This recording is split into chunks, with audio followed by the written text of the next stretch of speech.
ഇന്നൊരു healthy pan cake റെസിപ്പിയാണ് ചെയ്യുന്നത്.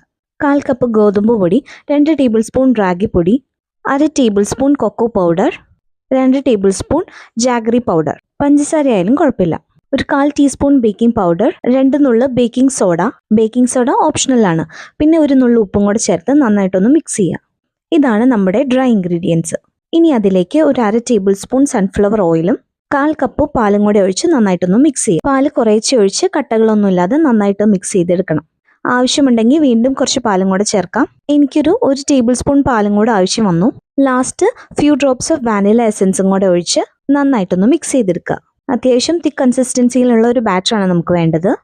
പാൻ മീഡിയം ചൂടായിരിക്കുമ്പോൾ ഒരു തവി മാവ് ഒഴിച്ച് അതൊരു 2 മിനിറ്റ് കുക്ക് ചെയ്യുക. അപ്പോഴത്തേക്കും അതിൻ്റെ മുകളിൽ നല്ലതായിട്ട് ബബിൾസ് ഒക്കെ വന്നിട്ട് കുക്കായിട്ടുണ്ടാവും.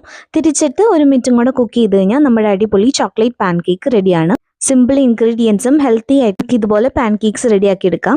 ഈ ഒരു അളവിൽ എനിക്ക് ചെറിയ 5 പാൻ കേക്ക്സ് കിട്ടിയിട്ടുണ്ട്. അതിൻ്റെ മുകളിൽ ഹണിയോ ചോക്ലേറ്റ് സ്പ്രെഡോ ന്യൂട്ടല്ലയോ എന്ത് വേണമെങ്കിലും നമുക്ക് ടോപ്പിംഗ്സ് ആയിട്ട് ആഡ് ചെയ്യാം. ഞാനിപ്പോൾ മെൽറ്റഡ് ചോക്ലേറ്റ് ആണ് ഇതിൻ്റെ മുകളിലേക്ക് ഒഴിച്ചെടുത്തിരിക്കുന്നത്. അപ്പം നമ്മുടെ ഫ്ലഫി പാൻ കേക്ക്സ് റെഡിയാണ്. എല്ലാവരും ട്രൈ ചെയ്ത് നോക്കൂ.